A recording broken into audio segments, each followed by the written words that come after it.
ยันมีปัญหาตามภายหลังก็เลยตัดออกต้นนี้นึงห่างกับต้นนึงแล้วก็เนเบอร์หาก็ตัดออกต้นไม้เจ้าก็ตายตัวนี้เจ้าก็ได้จ้างสร้างมาตัดออก2 ปีหลังนี้หญ้าแถวนี้บ่งามคือจังซี่เด้ออันนี้เฮาสิพาย่างไปเบิ่งทางหลังบ้าน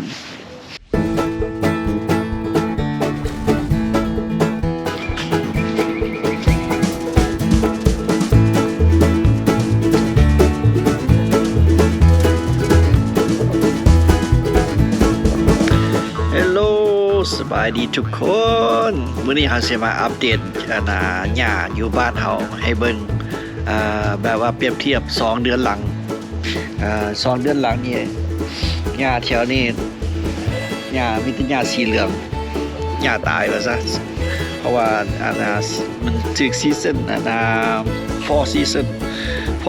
หญ้ามันจะตายเบิดแล้วก็ spring จะกลับคืนมาคืนอยู่หน้าบ้านเฮานี่ก็ตะกี้ก็มีต้นไม้2ต้นอยู่หน้าบ้านนี่นะบ้านแถวนี้แต่ละบ้านมีต้นไม้2ต้น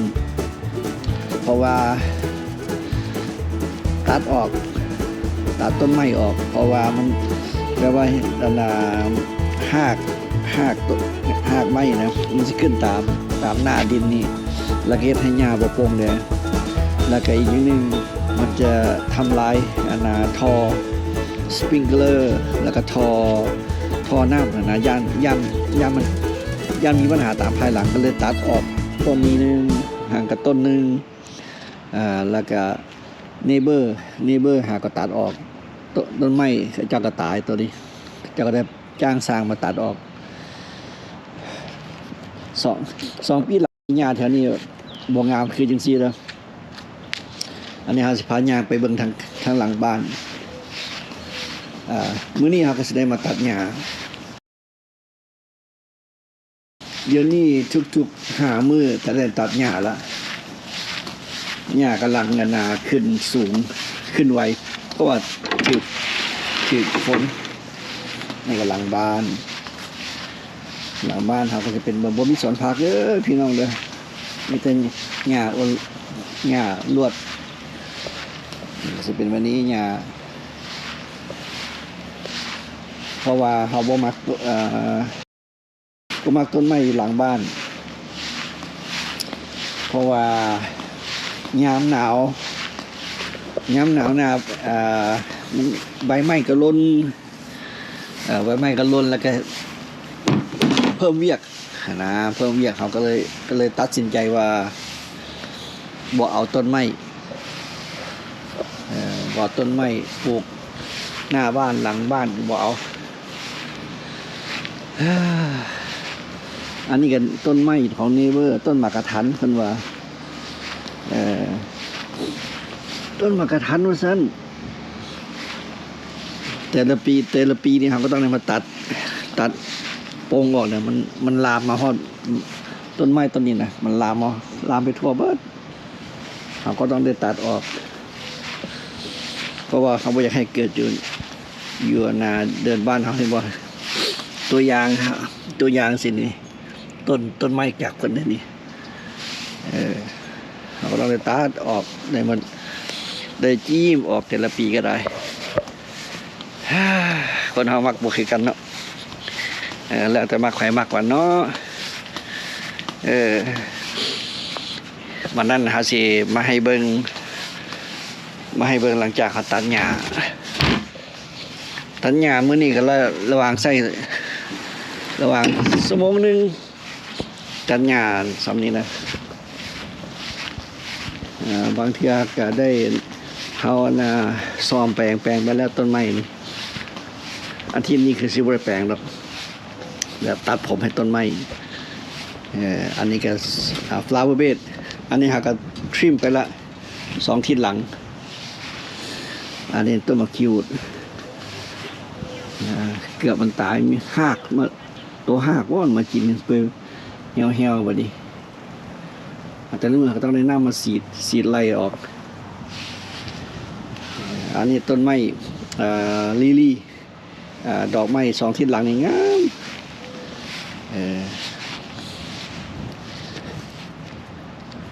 บัดนั้นก็หาสิมาให้เบิ่งอันนี้เขตบ้านคนเฒ่าก็ยาวบ่เทคแคร์เฮาก็ฉีดไปเผื่อไปหน่อยนึงเพื่อแบบวีดบ่ให้เขามาบ้านเฮาโอเควันที่ต่อไปเฮาก็สิลงมือตัดหญ้าเด้อพี่น้องเด้อวันนั้นหาสิมาให้เบิ่งหลังจาก before and after ตัดหญ้าโอเคทุกคนต่อไปเนาะจะถึงขั้นตอนทำอิฐหากจะเอาจากตัดหญ้ามาแล้วก็เสียเติมน้ำมัน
โอเคพี่น้องอันนั้นเริ่มต้น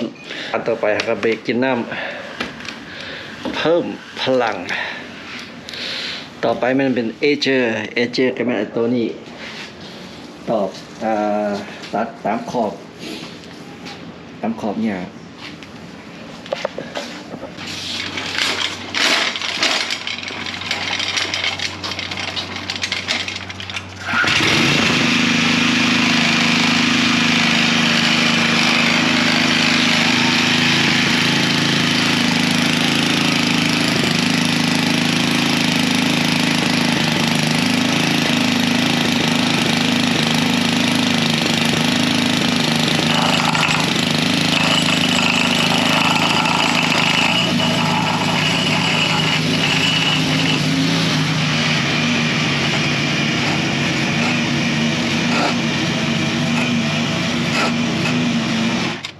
โอเคทุกคนหลังจากตามขอบแล้วแล้วสิเป็นแบบนี้ตามขอบซีเมนต์อีกขั้นต่อไปก็แม่นมาเอาจากมาทริมตามขอบหัวขอบบ้านขอบฟลาวเวอร์เบดมันยาวสิเขาต้องเอาอีกจากทริมเมอร์มาทริมมันโอเคเอาสิไปเอาจากทริมเมอร์มาทริมตามขอบเงินบัดนี้ทริมเมอร์มันก็จะมันเป็นสายเอ็น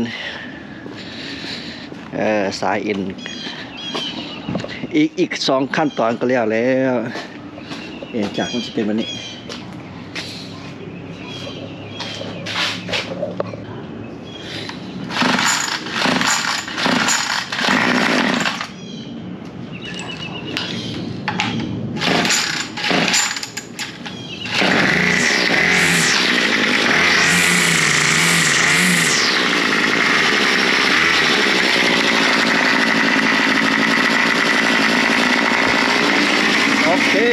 ติดจากได้ละจะไปทริมออกทางหลังบ้านตามหัวและตามหลังบ้านโอเคทุกคนเหลืออันสุดท้ายที่อันนี้เป่าขี้ฝุ่นได้บัดนี้ตัวนี้หาใส่ตัวนี้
ทุกคน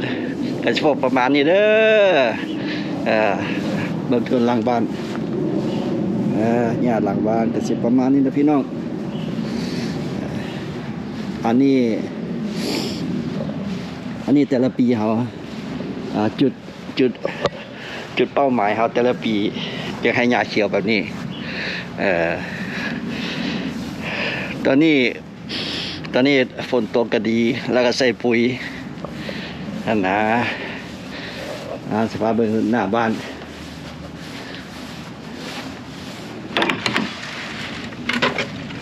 โอเคข้างๆบ้านก็จะประมาณนี้เด้อพี่น้องตัดแล้วกับภูมิใจหญ้าเขียวอันนี้ทางข้างบ้านมีแต่วีด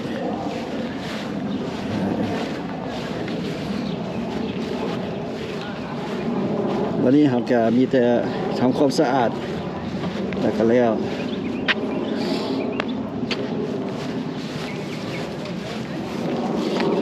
นี่แหละพี่น้องหญ้าก็จะประมาณนี้เด้อเราจะไปเบิ่งข้างบ้าน